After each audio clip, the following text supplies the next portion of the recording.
You know, the older we get, the more we realize something. Life isn't just about what you share. It's about what you protect. And here's the truth. Not everything is meant for public display. Sometimes the greatest strength is in what you don't say, what you don't show, and what you quietly keep for yourself. So today, let's talk about the things older women should hide from everyone.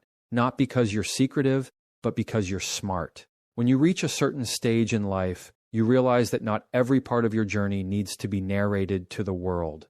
Your personal struggles and battles are some of the most sacred parts of your story. They've shaped you, tested you, broken you down, and built you back up again. They are the moments where you learned the most about who you are, but also the moments where you were at your most vulnerable. And when you share those raw, unfiltered battles with everyone, you give people a window into your most delicate places.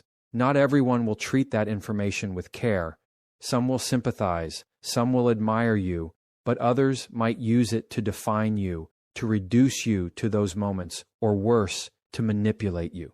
The truth is, your hardships are like your fingerprints, completely unique to you, and they deserve to be held and guarded with the same care you'd give to something irreplaceable. It's tempting to open up completely, especially when we're in a culture that constantly tells us to share our truth or be transparent.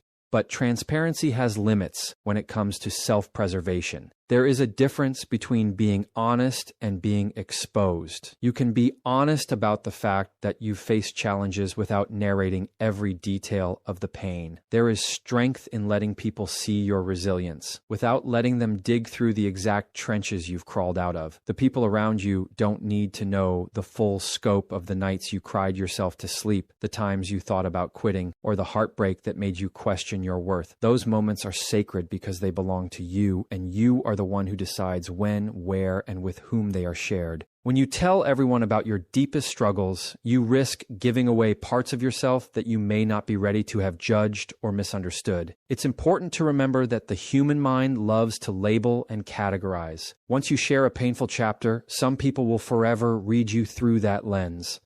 They might measure your current strength by the weakness they once saw, or hold you to the version of yourself you were in that low moment. You've grown since then. You've evolved, and not everyone is capable of seeing the updated version of you without getting stuck on the older draft. Guarding your personal battles doesn't mean shutting people out. It means being intentional. It means choosing your audience wisely, confiding in those who have earned the right to hear your story, those who will protect it instead of spread it, and those who will honor your vulnerability instead of exploiting it. There's a reason certain parts of your life feel heavier to share. It's because they carry pieces of your soul, and the soul is not something you hand out casually. You've already fought through so much, and you owe it to yourself to keep certain victories and scars as private treasures. You don't have to let everyone in on the exact details of the storm you survived to prove you're strong. Your strength is visible in how you carry yourself today, in your composure, in your peace, in the way you no longer flinch when life throws something unexpected at you. The quiet confidence of someone who has survived without broadcasting every wound speaks louder than any story could. Some of the most powerful people you'll ever meet are the ones whose past battles you'll never fully know.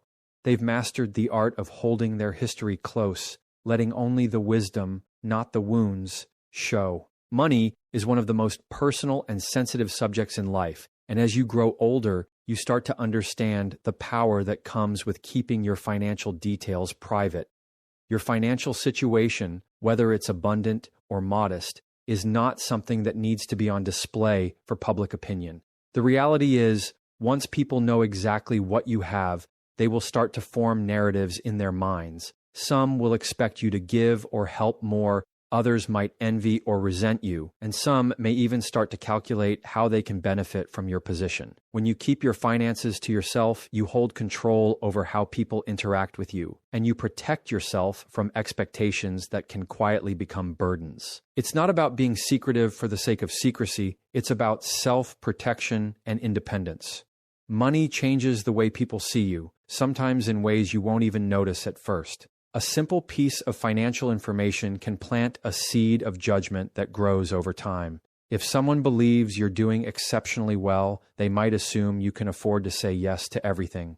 They might begin to question your choices or feel entitled to your resources. On the other hand, if they think you're struggling, they may see you as less capable or treat you with a kind of pity that underestimates your strength and resilience. Neither of those perspectives truly reflects who you are, yet both can influence how you're treated. By keeping your financial details private, you're not only protecting your resources, you're protecting your peace. You don't have to answer unspoken questions about why you bought something, why you didn't buy something, why you take certain trips, or why you make certain sacrifices. When you remove that information from the conversation, you give yourself the freedom to make decisions without an audience dissecting them. This freedom is especially valuable because as life goes on, your financial choices become more about personal goals and long-term security than about proving anything to anyone else. There's also a deep emotional layer to finances that people often overlook. Money is tied to hard work, sacrifice, and sometimes even painful lessons. The numbers in your bank account are not just numbers. They are stories of years of effort, discipline, and navigating difficult circumstances. Those stories are personal, and they deserve to be shared only with people who respect them enough not to use them against you. Not everyone has that respect. Some see financial details as an opportunity to measure your worth or compare themselves to you, which can quietly create distance, competition, or tension in relationships that once felt simple. Your romantic history is one of the most personal archives you will ever have, and not everyone deserves a copy. It contains moments of deep connection, heartbreak, lessons learned, and choices you made in times when you were different from who you are now. The more people know about every detail of that history, the more they may start to see you through those old chapters instead of the person you've become today.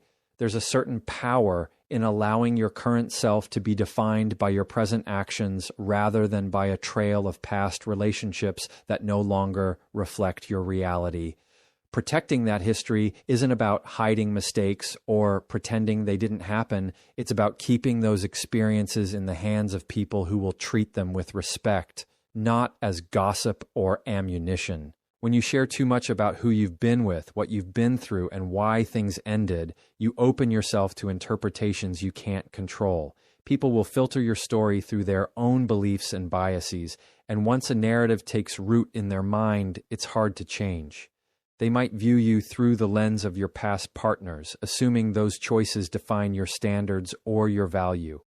They might analyze your current relationship decisions with unnecessary scrutiny, looking for patterns or mistakes to predict your future. The reality is, none of that is fair because your past is not a prophecy, it's a classroom. There's also a layer of dignity that comes with keeping certain details to yourself. Relationships, no matter how they ended, once held moments of intimacy, trust, and vulnerability. Those are not pieces of your life to be passed around casually. They were real connections, even if they broke apart, and airing every detail to the wrong audience strips them of the privacy they once had. You can acknowledge your experiences without opening the door to every memory. You can share the wisdom without sharing the full wound. The older you get, the more you realize that some stories belong in a closed book, not because you're ashamed of them, but because they lose nothing by staying unspoken. You don't need the validation of others to process or understand what happened. You've already done the work to heal and grow. And when you keep those details private, you also protect the people involved, even if they're no longer part of your life. This speaks volumes about your character. You're not interested in dragging the past into the present or in letting it define the way others see you. There's a kind of quiet strength in letting people wonder without ever giving them the full answer. It forces them to get to know you for who you are now without leaning on outdated information. It keeps your present relationships cleaner and freer from comparison or shadowed expectations. And for those you allow into your inner circle, you get to decide exactly how much they know, ensuring that what you share is met with understanding and trust rather than idle curiosity. Your romantic history is not a public timeline. It's a private evolution, a series of steps that brought you to where you are now. Not every step needs to be dissected, explained, or justified to others. The lessons you've carried forward are what matter most, and those lessons are already visible in how you carry yourself, the standards you set, and the love you choose to give and receive today. The rest belongs to you, and it's perfectly fine to keep it there. Your weaknesses and insecurities are some of the most delicate parts of who you are, and not everyone should have access to them. They are the places where you've felt small, unsure, or unsteady, and they carry stories that most people won't understand the way you do. The truth is, when you reveal those soft spots to the wrong audience, you give them a kind of power over you, power they may not deserve and may not use with kindness. Some people will use that knowledge to protect you, but others will store it away for moments when it benefits them, consciously or unconsciously. Protecting your insecurities is not about pretending you're flawless. It's about ensuring that only the right people have the privilege of seeing the full, unguarded version of you. There's a misconception that being open about every insecurity is a sign of strength. While vulnerability can be powerful, it has to be intentional. You can choose moments to share when it will help you grow, deepen a relationship, or connect with someone who truly understands you. But if you share every insecurity with everyone, you invite a level of judgment, assumption, and even pity that can weigh you down. People can unintentionally or intentionally start to define you by those moments of self-doubt, and once they see you through that lens, it can be hard for them to see the full scope of your capabilities. Your weaknesses are not permanent. They are simply areas in progress. When you expose them too soon or too widely, you give people the chance to freeze you in place, to think of you as someone who will always be limited in that way. They may underestimate you, treat you more delicately than necessary, or even avoid trusting you with certain opportunities because they can't see beyond the insecurity you revealed. Protecting those areas gives you space to work on them privately, to strengthen them without outside voices shaping the process. There's also a kind of quiet dignity in keeping certain struggles to yourself. It allows you to navigate challenges without the noise of outside opinion. When fewer people know about your insecurities, you can focus entirely on your own perspective instead of worrying about how others are interpreting your growth. It keeps you in control of the narrative and ensures that you are the one who decides when and how to share. Sometimes, by the time you choose to talk about an insecurity, you've already conquered it, and the story becomes one of triumph instead of vulnerability. Life has a way of teaching you that not every piece of yourself needs to be displayed to be real. You can acknowledge that you're human, imperfect, and still evolving without handing over the blueprint of where you feel unsteady. The people who truly care about you will see your humanity without needing a list of your fears or self-doubts. And those who don't have your best interests at heart will be left without the tools to diminish your confidence or twist your words. When you guard your insecurities, you protect your energy. You avoid the draining cycle of defending yourself, explaining yourself, or justifying why you feel the way you do. You're able to present yourself in the world from a place of strength while doing the work on your weaknesses privately, at your own pace. There's nothing dishonest about that. It's simply wisdom.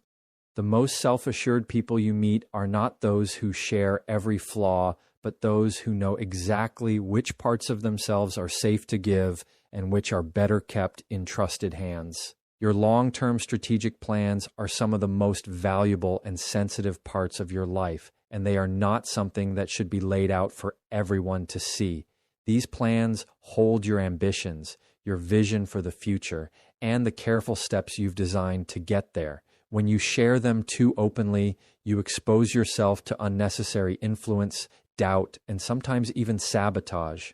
The truth is, not everyone will understand your goals the way you do, and some may project their own fears, limitations, or insecurities onto your vision. What feels like excitement to you might sound unrealistic to them, and before you know it, their doubt can start to chip away at your confidence. There is a power in building quietly. When you work on your plans in private, you give yourself the freedom to make adjustments without feeling like you have an audience judging every move. You can experiment, adapt, and even fail without having to explain yourself to people who might not see the full picture. Not all progress is visible, and not every step you take needs to be justified. When your long-term vision is yours alone or shared only with those you fully trust, it's protected from the noise of too many opinions. It's important to remember that big plans often take time to develop, and during that time, they are fragile. Like a seed just planted, they need the right conditions to grow: care, patience, and protection from harsh elements. Sharing them too soon is like pulling that seed out of the ground to show someone before it's had the chance to root. Even well-meaning people can unintentionally discourage you or plant seeds of doubt simply because they don't see what you see. Your vision is clear to you because it's tied to your values, your experiences, and your unique perspective. Others may not have that same clarity, and their lack of understanding shouldn't derail your momentum. Another reason to keep your strategic plans private is that not everyone around you operates with the same intentions. Some may be inspired by your goals, but others may feel competitive or threatened by them.